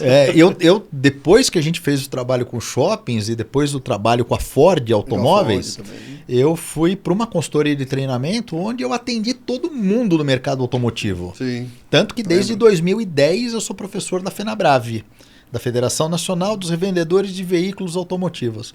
Eu vira e mexe, eu sou chamado para fazer convenção de vendas. Porque é um mercado imenso, né? Mercado imenso. Então, você sabe que assim, é um mercado que inclusive eu nem aproveito ele tanto, porque eu tenho um relativo nome nesse mercado, mas eu não fico ali batendo carteirinha e falando, olha gente, ó, eu aqui. Mas eu sou convidado com frequência para dar cursos e fazer palestras. Mas é uma parte mais legal disso que você está comentando, que assim, hoje as pessoas perguntam, Richard, esses 15 anos, 16 anos de grupo, né, do Grupo Soul, ou nos meus 30 anos de trabalho, você fica batendo na porta? Cara, não dá tempo.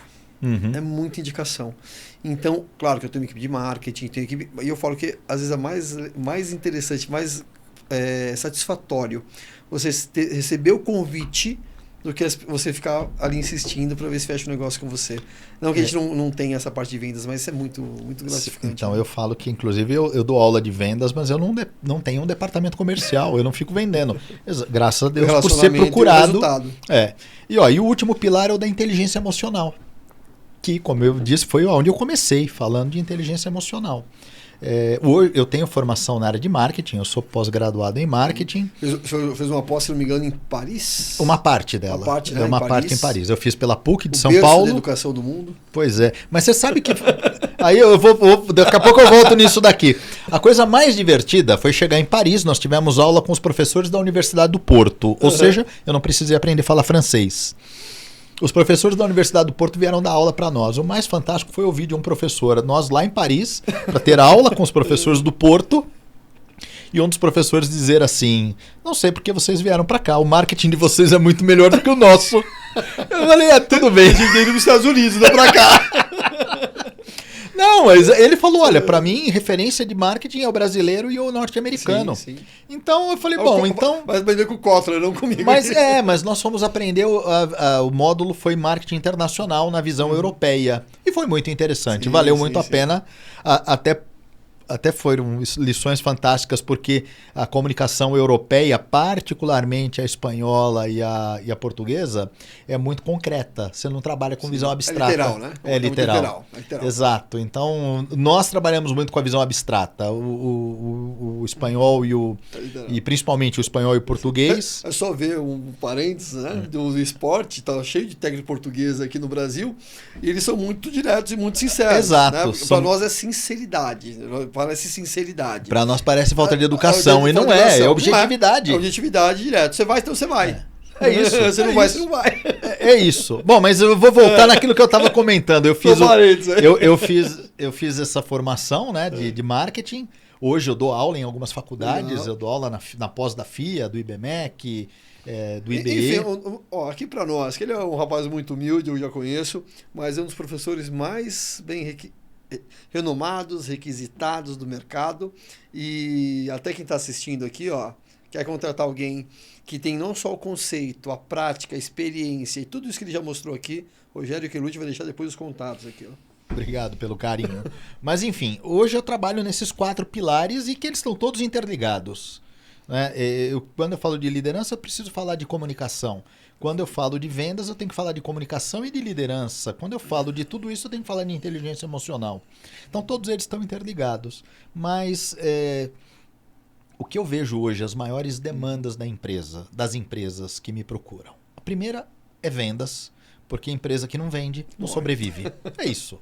Todo departamento deveria trabalhar a favor da venda. Na filantropia, você tem que vender ali o serviço que você faz. Exato. E quando você fala, por exemplo, de um profissional...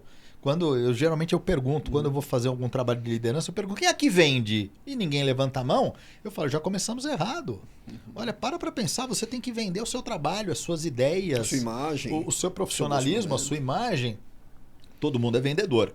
Mas enfim, hoje as principais demandas são vendas e tudo aquilo que envolve estratégia, posicionamento, técnica de negociação, técnica de vendas, gestão do cliente. E até olhando também hoje, venda se amplia. A gente é da época que dava curso de marketing direto, lembra? A gente aplicava curso de marketing direto, que hoje em dia o marketing digital nada mais é que o marketing direto, porém com escalabilidade e numa outra plataforma. Exatamente. Basicamente é isso. Que chega mais longe, mais rápido. Porque o marketing digital é o direto, né? Então, hoje, olhando inclusive hoje para esse comercial mais amplificado. Mas agora eu vou pegar o outro ponto. E qual é a segunda grande demanda que as empresas apresentam? A segunda grande demanda é inteligência emocional. Liderança você não enxerga também como o mercado busca quando você chega lá? Assim, o exemplo que eu percebo.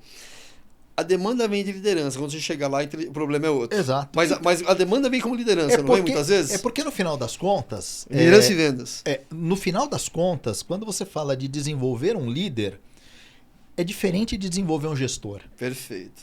Peraí, você está precisando do quê? De técnicas de gerenciamento de equipe? Processuais? Isso é outra coisa. Perfeito. Eu preciso saber como eu faço o controle como é que eu faço um fluxo de demandas. Então é gestão que você quer. Mas então, isso que eu quis tocar nesse assunto, porque as empresas nos contratam como liderança. Não é isso? Vendas e liderança. Mas quando você chegar para ver lá o cerne da questão, não é a liderança em si, mas é essa construção comportamental, emocional, que aí entra a sua comunicação depende disso. Então, aí você vai mostrar para eles, a gente dá o nome bonito de liderança, mas no fundo é isso que está sendo trabalhado. Sim. Você percebe isso também? Eles não entendem Totalmente. Assim, não é comportamento, não, até porque eles olham o resultado. E para eles o resultado é ter um líder que gera resultado. Mas para gerar resultado tem isso que a gente comentou agora, esse pilar. Você sabe que a demanda vem diferente, né? Eu também sou contratado para fazer trabalho de mentoria e de coaching. Perfeito. Eu fui contratado uma vez por uma empresa, não vou citar o nome da empresa, tampouco o nome da pessoa, mas foi muito curioso, porque a diretoria da empresa, o presidente e 3 diretores me chamaram e falaram, olha, nós temos o nosso gerente comercial, Ele está aqui ele entrou como office boy, está aqui há 15 anos na empresa, chegou no cargo de gerente de vendas, ele tem uma equipe de cerca de 15 funcionários, ele é o melhor vendedor da empresa, mas o time dele quer matar ele. O time odeia ele. E aí nós colocamos um dilema, porque ele acaba pegando a venda dos vendedores e fecha a venda. A gente precisa dele como vendedor. Mas a gente não tinha o que fazer com ele, como colocamos ele como gerente, porque a vaga estava aberta. Agora a gente tem um dilema. Ou a gente sobe ele para diretor comercial ou a gente manda embora. Porque do jeito que está não dá. Então você tem uma missão, Rogério. Você precisa ajudar ele a mudar o comportamento. Você precisa ensinar ele a ser líder. Foi um pouco diferente. Legal, porque usou a palavra comportamento. Ele entendia o que tinha que trabalhar ali. Então a gente tem que focar aqui o comportamento dele e focar a consciência de comportamento e de resultado do comportamento. E é uma coisa que eu fechei com a empresa. Eu falei, olha, isso que vocês estão me contando, ele sabe? Não, não sabe. Eu falei, ele tem que saber. Eu não posso fazer pelas costas dele, é um trabalho. Então ele tem que saber o que vocês pensam dele, o que vocês acham, o motivo do trabalho, as prováveis consequências. Ele tem que saber, tem que concordar. Porque se ele não concordar, aí fizemos uma reunião, ele concordou. E foi impressionante, porque assim, ele foi criado numa dinâmica onde olhar para sentimento era sinal de fraqueza.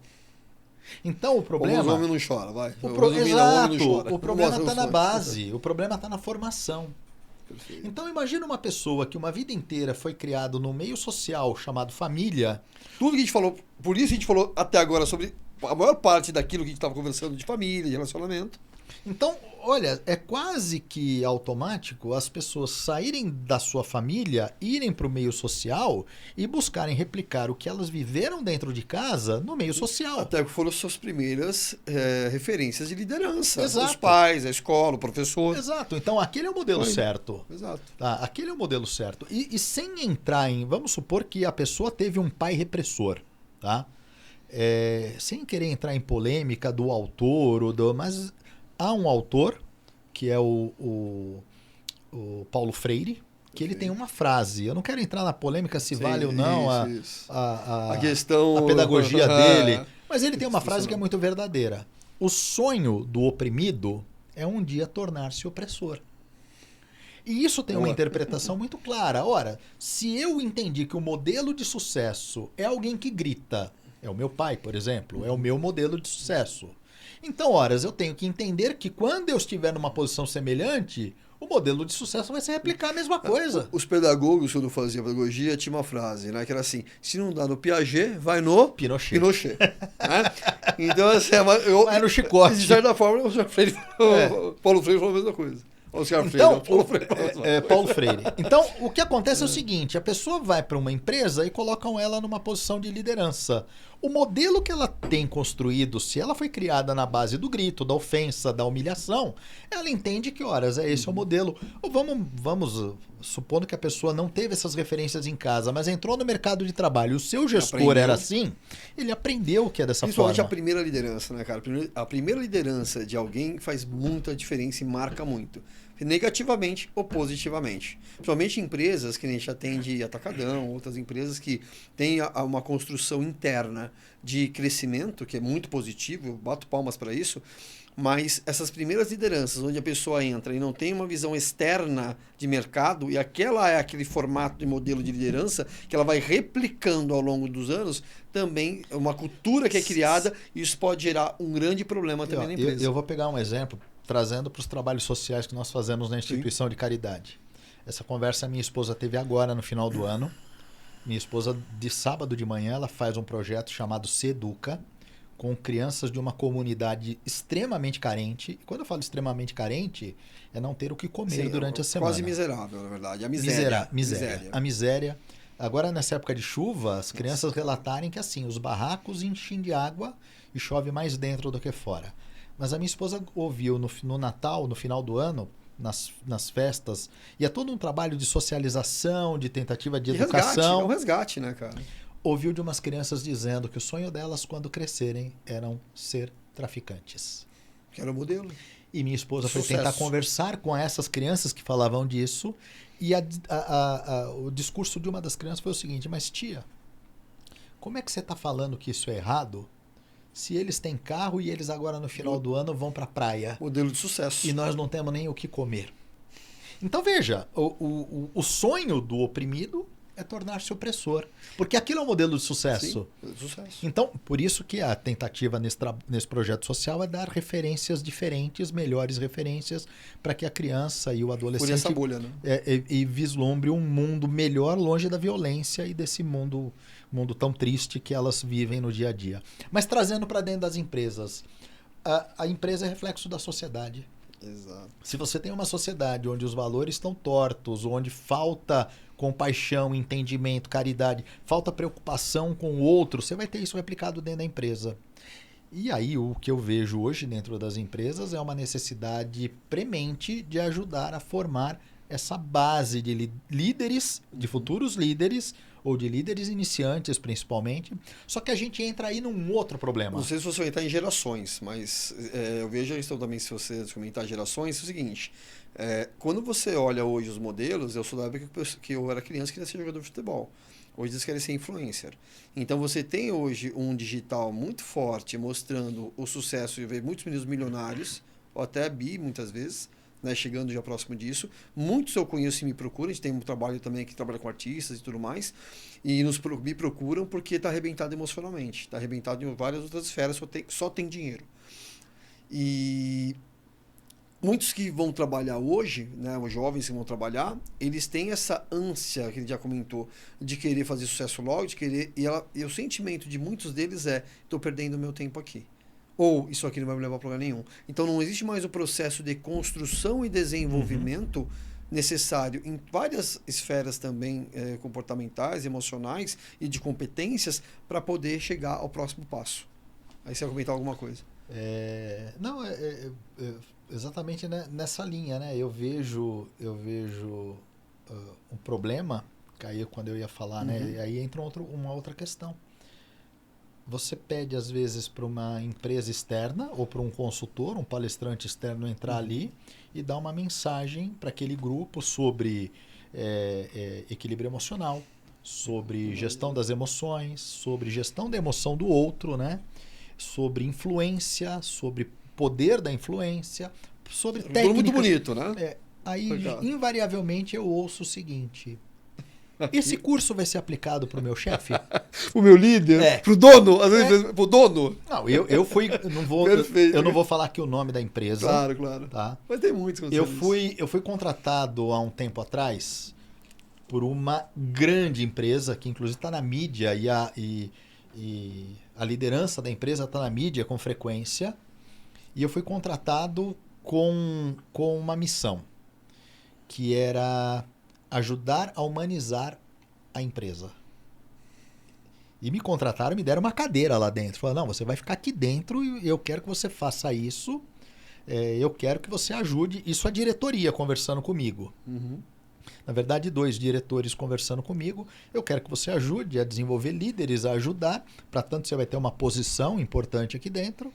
Só que os donos da empresa, a presidência, queria que eu ajudasse em vendas. Ponto. Resultado. Eu quero resultado.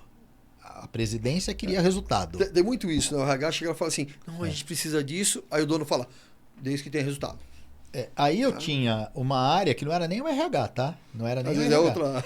Eram 2 outras áreas que falaram, não, a gente precisa que você ajude a humanizar as coisas. Aí eu falei, legal, então vamos fazer um trabalho assim, eram mais ou menos 50 gestores, com mais outros 5, eram mais ou menos 100 gestores. Aí viram para mim e falaram assim, só que você vai ter que fazer escondido. Porque se a presidência ficar sabendo, todo mundo vai para a rua. Eu falei, então já não funcionou. Já não vai funcionar. Já não funcionou. Porque se a gente está falando de humanizar, isso é top-down. Se eu estou falando de gestão emocional, de preocupação com o outro, e aí uma coisa, eu já ouvi muita empresa dizer o seguinte, não, mas se eu fico com muito frufru, você vai querer abraçar a árvore? Esquece isso, eu não tenho nada de abraçar a árvore, não. Eu gosto, respeito quem faz, mas não é a minha pegada, sabe? Não é uma questão de abraçar a árvore, é olhar para dentro de si, olhar para dentro do outro. Porque o ser humano bem resolvido, se você conserta o ser humano, o profissional deslancha. Exato. E assim, é tão verdade isso, que existe falei da TD e tudo mais, uma visão que vem há uns 5 anos já muito forte sobre a humanização, sobre a empatia, humanização, sobre o respeito, diversidade. Então, o discurso, ele é muito importante, mas na prática, a questão de entender e compreender. Eu entendi, mas a minha empresa precisa faturar. Mas eu preciso que o cara gere resultado. Mas eu preciso... Então é muito comum isso, a gente realmente chegar lá, faz um discurso, e hoje, quando eu vou atender qualquer empresa, eu já falo sobre isso. Quem da liderança ou diretoria vai estar à frente disso? Quem que eu vai estar, o diretor da área X que vai participar? E, inclusive, eu não faço um trabalho, hoje, na nossa empresa, nosso grupo, não realiza um trabalho se não tiver todo esse envolvimento. E eu pergunto logo de cara, qual que é a autonomia que eu tenho e o que vocês vão fazer de transformação real para isso? Se não acontecer, então você não atende? Muitas vezes não. E tem um outro ponto. Pode ser assim, mas tem um caminho inverso? Tem também. Eu entendo, aí é pedido uma ajuda, a gente inicia e mostra um resultado de transformação pequeno para a gente ir ganhando campo e chegar também no processo inverso. Isso também acontece. Mas tem que ter essa clareza. Senão, eu falo para a pessoa, você está gastando dinheiro comigo à toa. Você sabe que duas situações. Uma, a gente trabalhava junto. Isso faz 20 anos que aconteceu. Na época da Ford. Da Ford. Tá, mas não foi com a montadora, foi com uma concessionária. Nós aplicávamos um curso sobre ética, lembra? Lembro. E aí fizemos juntos esse curso, né? Pois é, eu apliquei um curso para um grupo, né, de concessionárias, e a última turma era a turma dos gerentes. E eu me lembro que os gerentes eram os caras que estavam ali à frente da falta de ética daquele grupo, e foi junto o diretor comercial do grupo assistir. E eu apliquei o curso e o pessoal se emocionou, se sensibilizou, teve consciência que precisavam melhorar. E foi todo um trabalho muito bacana. E eu lembro que no final do curso, todo mundo ali falando que, poxa, que legal, como foi importante enxergar isso. A hora que acabou, que estava no final, o diretor comercial pediu a palavra. Ele acompanhou. Ele acompanhou a parte da tarde. Uhum. Aí ele pediu a palavra. E aí você já vê quando a pessoa começa a desqualificar quem aplicou, né? Uhum. Ele começou o discurso... Eu tenho 1,67 m de altura, para quem está me vendo aí. Eu sou uma pessoa de estatura baixa. Ele virou e apontou para mim e falou: muito bacana o que o baixinho falou aí, viu? Quando você fala isso para o palestrante, você já está desqualificando ele. Sim. É um sinal de quem manda aqui sou eu. Exato. Aí ele virou e falou: muito bacana o que o baixinho falou aí durante o dia aí. Só que eu vou falar para vocês são gerentes. Se segunda-feira vocês não venderem, custe o que custar, tá todo mundo na rua. Ou seja, deu recado. Ou seja, foram 8 horas de trabalho com eles para falar de ético jogado fora. Que absurdo. Então, assim, mas é lógico, ele só aceitou esse trabalho porque era obrigado pela montadora, Sim, né? Era uma imposição. Era uma imposição. Né? Então, não faz sentido esse tipo de trabalho. Isso que você comentou do exemplo, teve uma situação também que me convidaram para palestrar e falou: Richard, você tem 1 hora cravada, não pode passar desse tempo. Eu falei: tá bom. Eu fui para palestrar. O rapaz falou, o diretor chegou, deu um tapinha nas costas, eu falei: vou fazer uma abertura. Aí eu brinquei com ele, falei: tem um tempo X, né, de 1 hora, eu brinquei com ele. Ele, claro, ele entrou para palestrar, para fazer a abertura. Cara, ele me comeu 40 minutos no negócio. E ele saiu e fez assim: então, agora pode ir lá. A empresa é minha. Você vai fazer o quê? Cara, eu agradeci. Uma palestra de 1 hora eu fiz em 20 minutos. Mas deixando claro, essa relação do poder nas empresas, as pessoas têm muito medo. A palavra não é só medo, né? Mas também tem a ver com o medo. E de perder o poder, de perder a mão, de perder o controle. E quando contrata alguém para fazer um trabalho, muitas vezes, nem sempre ele está de acordo. Ele faz ou para... Ok, então, já que vocês me pediram isso... Ele acredita que, cedendo de um lado, vão gerar o que ele quer. Uhum. Ou por outros motivos também. Ou imposição, como o caso da Ford, que você comentou.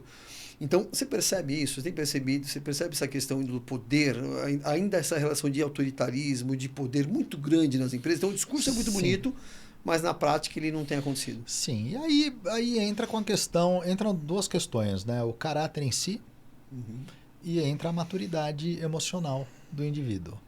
Tá, que são distintas, mas estão correlacionadas. Eu já vivi situações onde eu fui colocado no olho do furacão e não vou citar o nome da empresa. Quando é ruim assim... É bom não falar. É bom não falar o nome da empresa.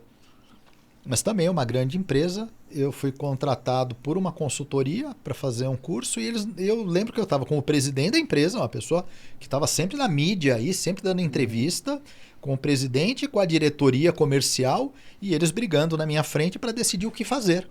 Contrataram um treinamento pela consultoria que eu prestava serviço e não sabiam nem do que era o treinamento. E aí eu sugeri um treinamento de uma técnica de vendas, entendendo o que eles estavam falando. E eles, puxa, a gente não tinha pensado nisso, vamos fazer nisso. Vamos começar pelo departamento do fulano. Era uma grande empresa com vários departamentos comerciais e esse diretor não gostou. Você vão dizer assim, o meu que tem problema, o mais exato, problemático, a sensação que dá. Exato, por que pelo meu? Né? E aí o presidente definiu, não, vai começar pela sua área comercial e acabou. E eu lembro que no dia do treinamento a pessoa virou para mim e falou, o bebê nasceu morto. Eu não entendi, eu falei, como assim? Ele falou, o seu treinamento já nasceu morto. A equipe toda veio brifada para detonar a sua apresentação. É para sair daqui com ele morto, para não ter mais. Uau. Eu falei, fantástico. E eu consegui torear. Né? Os anos de experiência faz com que a gente consiga torear. Houve um fato que, na época, o dono da consultoria quis fazer uma participação. Já piora tudo.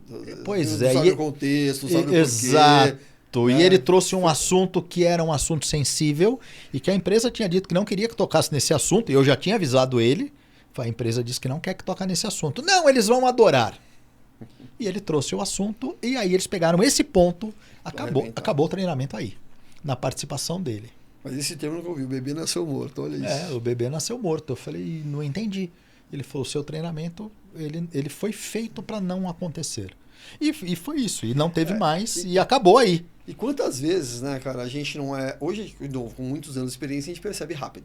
Mas quantas vezes a gente não foi usado como bode expiatório? Quantas vezes de você entrar e aí você só perceber que você está sendo usado ali, ou até mesmo pela empresa contratada, ou pela consultoria, ou enfim, assim, vai lá.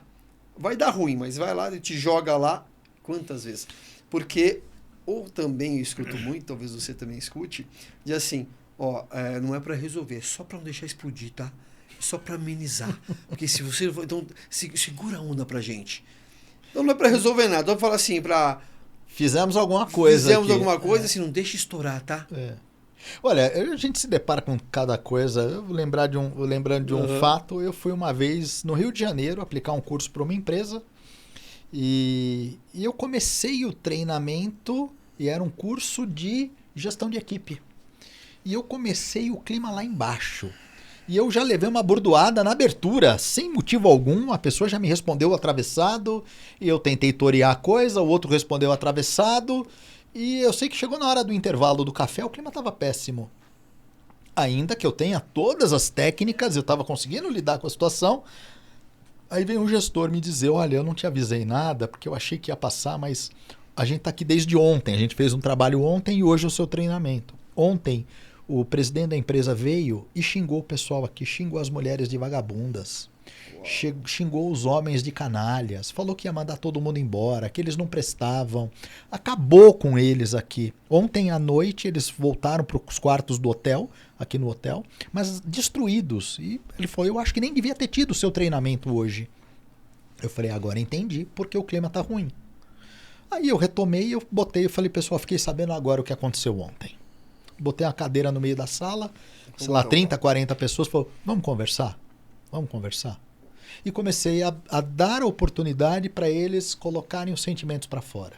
E comecei a trabalhar com eles o seguinte, lembre que você não está treinando, você está aprendendo algo para você, não para a empresa. Você vai ter a decisão, você fica aqui porque você quer. Então qualifique-se para você ser desejado pelo mercado. Aproveite essa oportunidade para você provar que você é um ótimo profissional e ter empregabilidade lá fora. A gente ficou 1h30, sabe? Gente chegou a chorar ali, colocar que dava vida e não era reconhecido. E eu fui trazendo essa visão de que, poxa, mas você não nasceu aqui dentro, nem é obrigado a ficar aqui o resto da vida. Cara. A hora que passou isso, sabe quando tá todo mundo leve? Falei, gente, vamos retomar o assunto? Vocês estão bem agora? Estamos. E no final falaram, pô, foi o melhor treinamento que a gente fez na vida. É tão importante isso que está dizendo, e já está quase caminhando para o final, mas é tão importante isso que está dizendo, que quem está assistindo pode pensar um empresário, pode pensar assim, caramba, mas eu contratei o cara está jogando contra, né, o que eu contratei, ou o cara jogando contra a empresa. Não é isso. Eu nunca vou negociar os meus valores. Eu nunca vou negociar aquilo que eu fui fazer. Claro que eu tenho um briefing, a gente sabe o que tem que ser falado, sabe o que tem que ser colocado, mas eu não vou negociar aquilo que é o correto dentro da visão do que foi passado de correto ou não. E por isso que desde a negociação eu deixo isso claro. E quantas vezes, que já aconteceu também comigo, com vocês, tenho certeza, como você falou agora, de a gente levar um ponto ali de apresentação, mas eu pegar, jogar no lixo praticamente aquilo e ir para um outro caminho, porque a necessidade ali era outra por questões que aconteceram lá nessa empresa. Uhum. Então, e teve casos também de chegar, falar o que tem que falar, sair e chamar quem me contratou e falar, foi feito isso, de repente não estava na sala, foi feito isso e a linha é essa, e fiquem à vontade e não continuar comigo. Mas vocês vão ter esse problema. Fiquem claros, né? Fiquem cientes disso. Então, quantas vezes isso não aconteceu? Né? Infelizmente acontece. Você sabe que uma vez um amigo que fez pós-graduação comigo em marketing, ele era diretor da área de marketing de um grande colégio de São Paulo, e ele me entrou em contato e falou, cara, eu preciso de ajuda, porque é um colégio posicionado para classe A+, mas a gente está com muito problema. Aí eu fui lá conhecer o colégio. Uma bagunça, as pessoas ali, os funcionários desmotivados, mal educados. Aí eu fui conversar com ele para entender, né, a lógica da coisa. Aí fui fazendo algumas perguntas, né? Ele queria um treinamento para melhorar o clima organizacional. Falei, vamos lá, vamos entender. Como é que é o salário deles? O salário eles ganham menos do que a média do mercado. E sendo uma escola que cobra... isso faz quase 10 anos isso que aconteceu. Naquela época a mensalidade, eu lembro dele falar que era tipo 6 mil por criança, quer dizer, era um valor elevadíssimo. Hoje deve ser algo mais de 10 ou 15. E aí ele, olha, não, a gente cobra muito dos alunos em valor e paga muito mal. Como que é plano de carreira? Não tem plano de carreira. Como que é plano de cargos e salário? Não tem também planejamento. Como que é o dono? O dono odeia os funcionários, porque é herança. O pai e a mãe dele adoravam a escola e aí morreram e ele teve que voltar dos Estados Unidos para tocar o negócio. E ele disse que odeia isso daqui. Eu falei, então cheguei à conclusão, você não precisa de mim. Exato. Falei, se você me contratar, no dia seguinte metade vai pedir a conta. Porque se eu vou falar sobre valores, sobre autoconhecimento, valorização, clima organizacional, eles vão descobrir que aqui eles não vão ter isso. Eles vão expandir a consciência, vai refletir e vai embora. Eu falei, então você não precisa não vai gastar dinheiro comigo. Gasta dinheiro contratando uma consultoria especializada em fazer planejamento de carreira. Mas quer algo melhor ainda? Contrata uma empresa especializada em venda. Porque ele precisa se desfazer do negócio. Exato. E outro ponto, talvez, eu falo muito de equity hoje em dia, né?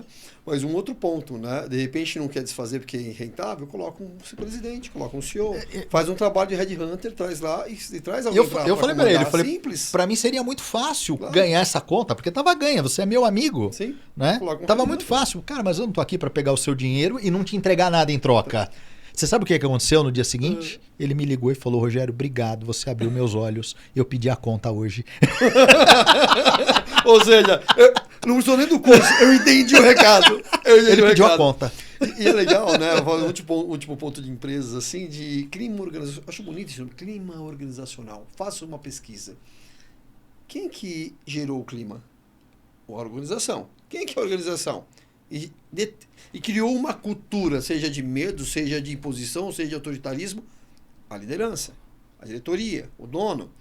Então, se você criou essa cultura, você não precisa de uma pesquisa de clima, amigo. Você já sabe qual que é. Você já sabe. O que você está querendo, na verdade, o que eu falei anteriormente vai lá, não deixa estourar e mente para mim e fala que está tudo bem. É isso que eles querem.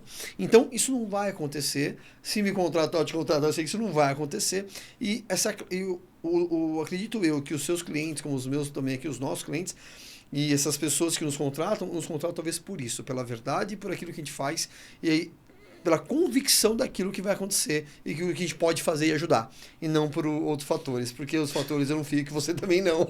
Eu vou te contar, uma empresa uma vez que me chamou para fazer um briefing de um treinamento, queria que junto com o treinamento tivesse uma pesquisa de clima organizacional. E aí eu fui explicar para eles que haviam consultorias especializadas para fazer, Não, mas a gente quer fazer uma solução caseira. Perfeito, a gente tem que dar um jeito de fazer a pesquisa onde eles não possam se identificar. Mas como não vai se identificar? Eu quero saber a opinião dele para saber se eu quero... Ele falou, mas eu quero saber quem é que está reclamando daqui. Eu lembro que eu conversei com o diretor, eu falei, então, mas se você diz para ele que ele vai ser identificado, ele vai mentir, porque ele não vai querer ser perseguido, não vai ser... Não, então a gente diz para eles que não vai, mas a gente dá um jeito de identificar.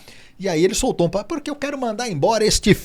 Né? Soltou o palavrão, né? Porque se não tá gostando daqui, eu quero na rua. Eu falei, agora entendi de onde veio o clima. Eu não fiz o trabalho, não vai dar certo. Ficou muito claro, né, na verdade, que a relação autoritária, assim por diante. Meu amigo, primeiro, eu acho que isso também foi muito mais do que o horário normal que a gente faz, porque o papo é maravilhoso. Eu quero te fazer 2 perguntas finais e depois você deixar um recado, tá? E quanto foi aí, produção? 1h47. Uau! Uau! Fala, uau. Fala. Né? 2 consultores, né, bicho? Tem história. E que fazer a parte 2. Mas assim, eu queria que você brevemente me falasse, olhando as empresas então que a gente falou, famílias, Brasil, qual que é a tua visão para quem está assistindo você? De repente olhar para essa câmera se quiser comentar ali direto com esse empresário, com esse empreendedor.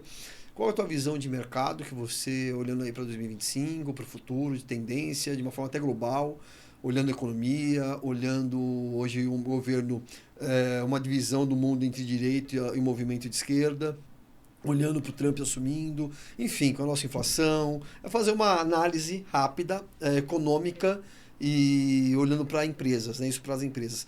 Como que você enxerga tudo isso hoje? Olha, na vida a gente pode olhar copo meio vazio e meio cheio, né? É inegável que o cenário é desafiador. Quando você tem lideranças políticas onde estimulam a separação, e a melhor forma para você enfraquecer um povo, enfraquecer uma nação, uma cultura, é você criar nichos, né? Você criar grupos, porque daí você não precisa brigar com o governo, você briga entre si, né? A proposta é essa, né? E eu não estou falando aqui de direita ou de esquerda, eu estou falando aqui dos dois. Eu gosto muito de uma frase do Cristóvão Buarque, que foi ministro da Educação. Ele disse, certa vez perguntado, ele já tinha sido do PT, já tinha sido da esquerda, e naquele momento ele era de outro partido, que eu não me recordo qual, que não era mais de esquerda, e perguntaram para ele, você é de direita ou é de esquerda? E ele falou, nenhum nem outro, eu sou para frente. E eu acho que o que falta para nós é parar com essa denominação de direita, esquerda, de ativista disso ou daquilo, e a gente começar a olhar o seguinte, como seres humanos que foram biologicamente programados para viver em comunidade. Quanto mais dispersos, mais separados, mais fracos somos. Quanto mais a gente olha para o outro olhando só as divergências, só o lado ruim, e todo mundo tem coisas ruins, assim como todo mundo tem coisas boas. Então, quanto mais a gente olha para aquilo que nos separa, mais longe a gente fica do outro. Eu ouvi certa vez uma pessoa dizendo, por que as pessoas gritam umas com as outras? É porque os corações estão distantes. Se a gente aproximar coração, a gente não precisa gritar. Se a gente falar baixo, o outro ouve. Então, o que eu vejo, aí respondendo a pergunta, né, como é que eu vejo o futuro, eu busco ver com resiliência.